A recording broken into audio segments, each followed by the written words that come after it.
Guelma, une petite ville du Constantinois. Le 8 mai 1945, lors de la célébration de la victoire contre le nazisme, les nationalistes algériens revendiquent leur part de liberté. La ville fut le théâtre d'un déchaînement de violence, comme à Sétif.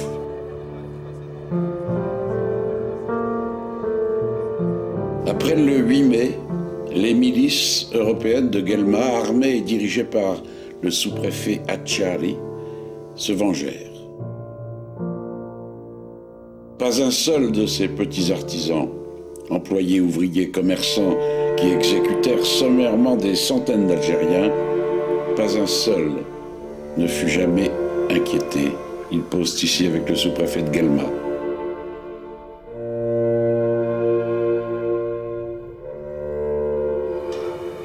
On sentait qu'il y allait y avoir un armistice, on ne savait pas quel jour, mais on se préparait déjà, on a préparé les militants, la population, on l'a sensibilisé pour qu'ils viennent à la manifestation, pour que ça soit vraiment réussi, pour prouver au monde entier que nous avons quand même un peuple qui aspire à la liberté et qui a combattu pour la liberté et pour avoir notre part.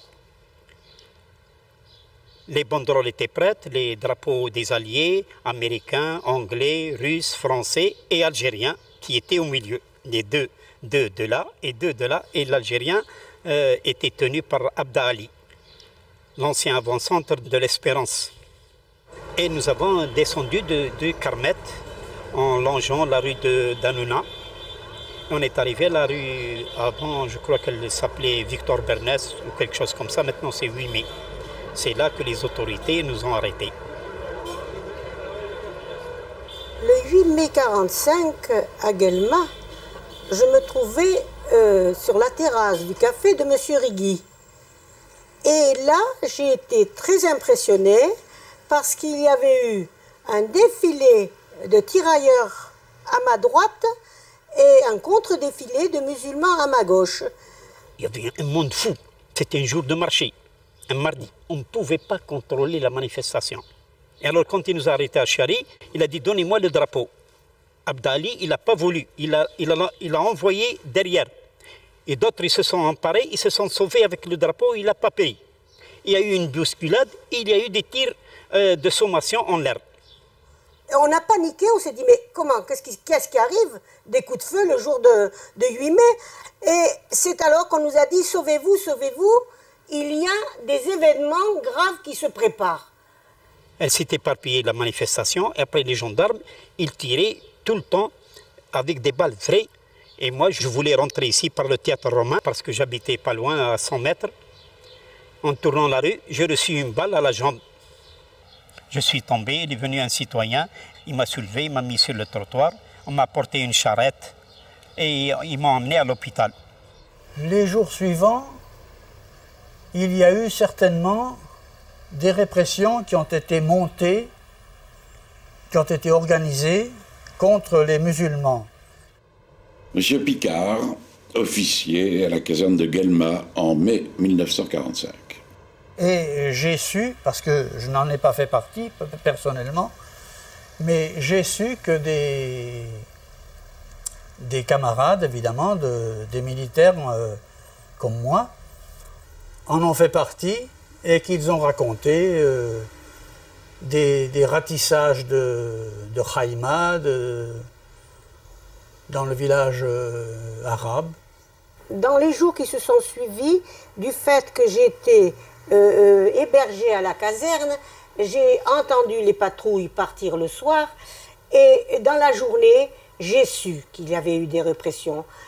Je vous dirais que peut-être au point de vue humain, les militaires n'étaient pas fiers de ce qu'ils avaient fait. Je sais qu'ils avaient été dans les Casbah et qu'ils avaient tout ratissé. Mais ils ne s'en vantaient pas parce qu'ils sentaient peut-être qu'ils n'auraient pas dû, je ne sais pas. Mais ils ne s'en vantaient pas. Je sais qu'il y a eu beaucoup de morts. Et comme le disait mon mari, il paraît même qu'on avait arrosé d'essence. Les uns disaient qu'ils n'étaient pas encore morts, les autres ont dit que c'était pour pouvoir brûler tous les morts. Mais franchement, c'est par oui dire qu'on a entendu un tas de choses, exactes ou pas, mais on les a entendues. Et c'était terrible. personnellement. C'est après que j'ai commencé à réaliser. On entendait les beuglements des bœufs, des chevaux, les crépitements des armes, mais on ne savait pas qu'est-ce que c'est. C'est là qu'un Européen, parce qu'il a le droit, lui, de rentrer chez nous, comme on était des prisonniers, il m'a dit, tu sais pas, Abdallah, je le connaissais bien parce que je travaillais chez un médecin, il était à 10 mètres de chez nous. Il me dit, Abdallah, Abda, ils l'ont tué, tel Rigui, ils l'ont tué, tel des personnalités de la ville, ils ont été tous assassinés. C'est là, et je lui ai dit, c'est pas possible ça. Même les nazis ne feraient pas ça. Et par la suite, j'ai su, petit à petit, la réalité s'est faite, et c'est vrai, on tuait à bout portant. Celui qui avait une petite affaire avec un Algérien, qui soit intellectuel, ou qui soit un peu riche, ou qui sait bien parler le français, ou qu'il a une amie européenne, celui-là est passé. La première victime qui a été assassinée, c'est Mohamed Rigui. C'est lui la première personnalité de Guelma. Il y a eu Mademoiselle Rigui avec ses 2 frères, directeur de Médersa et propriétaire du café glacier et de l'hôtel d'Orient. Ils ont libéré la France et un peu l'Alsace, ils sont allés jusqu'à l'Allemagne. Elle est allée réclamer où ils sont passés, ils l'ont attrapé à la caserne là-bas et ils l'ont zigouillé. Il y a une autre femme aussi qui a préféré mourir avec son fils, avec son mari et son fils, M. Kateb. M. Kateb était un homme pacifique. On lui a proposé de venir tuer avec nous. Comme ça, tu seras compromis avec nous. On n'est pas que des Français ou des Juifs ou admettons. Il faut qu'il y ait des musulmans. Il lui a dit, moi, je ne peux pas. Moi, je suis un type tranquille. Une mouche ne la tue pas. Ah oui, tu ne veux pas venir tuer? Ils l'ont attrapé, ils l'ont tué à Belkhir. À Belkhir, lui, sa femme et son fils, Kateb. Non, c'était vraiment l'aveuglement, c'était sans discernement. Il prenait les gens et les tuait. Vous trouvez sur la route un type tué comme ça. Parce qu'un pied noir, il avait quelque chose, un compte à régler avec lui. Il va le prendre de la maison.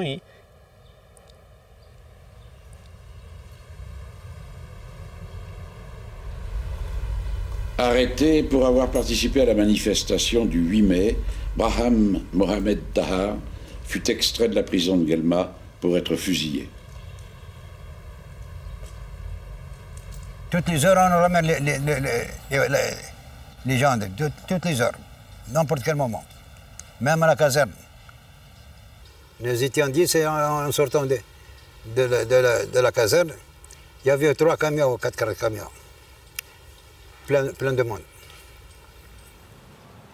On a passé la nuit, le 11, le soir, vers 7h et quelques, il est venu, ils ont fait sortir 12 personnes de la prison. Il l'a emmené, je ne sais pas où il l'a emmené. Ils l'ont fusillé. On a fait des arrestations, etc. Et on a emmené par camion, ça je les ai vus. Je me souviens très bien avoir procédé moi-même à la montée de musulmans dans des camions qui sont allés à ce qu'on appelait je ne sais pas si c'était un stade ou un marché à bestiaux d'ailleurs, je ne me souviens plus, mais enfin dans un grand pré, dans un grand parc, et paraît-il, je ne peux pas l'affirmer, qu'il y aurait eu là des exécutions. Mais je ne les ai pas vues. Effectivement, je ne peux pas dire que je les ai vues. Et combien, ça c'est... Le 12, vers le compte 5h30, 5h30, est venu le gardien, Jaffera. Gardien de prison, Jaffera. Ils m'ont fait sortir, je trouve 2 hommes sur le camion. Tob Ahmed, Ahmed Dhani, et Oumerzouk Al-Hassalah.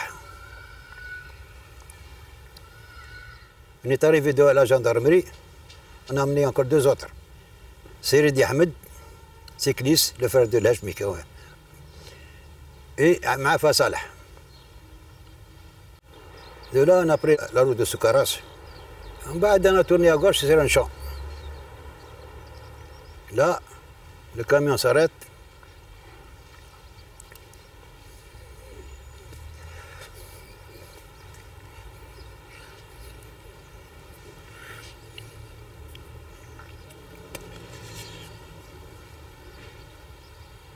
C'est là où on appelle par un. Un fait descendre. Allô, au boucher. On lui met la corde dans sa main. Toba Ahmed, la même chose.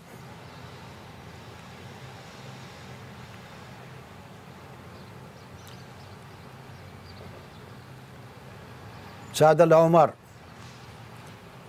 la même chose. Quatrième. Et un quatrième. Ils l'ont amené à 40 mètres.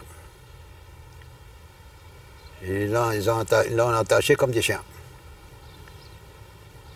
Quand ils sont retournés, ils l'ont visité. Ils ont fait comme ça, ou ils sont tombés.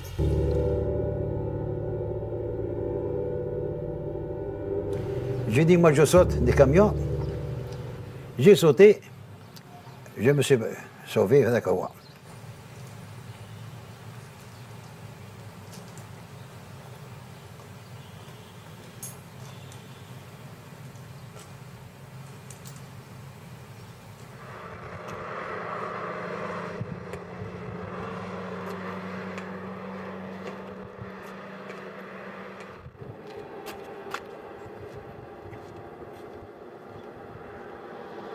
جاو هنا قتلوا في الناس يهزوا فيهم ويجيبوا لهنا ويقتلوا اللي هي 54 اللي هي قدام 5 هنا ما نعرف 5 ولا 6 طريق كامله حتى البرج بومعزه هذه كل معبيه بالموتى. من بعد يومين جابوا ولد القاضي هذاك اللهن قلت لك كتفوه بالسيلان من يديه اللورة وصبوا عليه 5 طاط ليسانس وشعلوه وقالوا له عيط فرحة عباس يفكك. هذا قتلوه مسكين.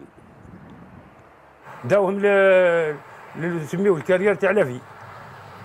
عباوهم اللهن في الكاميو داوهم الكارير تاع لافي حرقوهم. من بعد 46 جات كوميسيون من فرنسا. جابنا كار شامبيط حفرنا عليهم جبدناهم بدينا في تلع مرشا لقينا 5 معاهم ولد القايد عنده كاري ميليتير والساعه راقده على 8. من بعد قلنا المكان 54 هنا قال لك اوسي بالابين طريق كامله معبيه موت هذه واش لازم. قال لك حنا جينا نشوفوا الا كان العسكر اللي يقتل ولا سيفيل هذا مكان وراحوا كسع.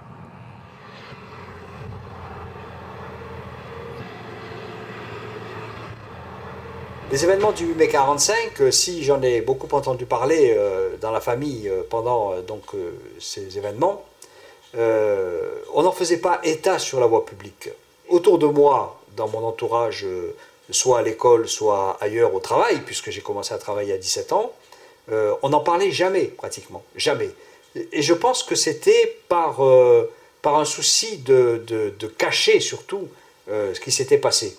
Je me rappelle de 2 cas bien particuliers. Le premier cas, c'est un de mes oncles qui disait que pour s'amuser, quand ils arrêtaient des Arabes, il leur demandait d'ouvrir la bouche en leur disant « Voilà, si le canon de mon revolver rentre dans la bouche, tu as la vie sauve. Mais s'il ne rentre pas, je te tue. » Et à chaque fois, bien entendu, le canon pénétrait à l'intérieur, et là, le coup partait, et c'était la cervelle qui éclatait, etc. Ça, je m'en souviens parce que ça m'a traumatisé. Le deuxième, c'était simplement de dire ah bah tiens, hier en rentrant, il faisait un peu sombre, on en a trouvé 2 sur la route d'Héliopolis. Bam bam, on avait le fusil à portée de main, on a tiré et puis hop, dans le fossé.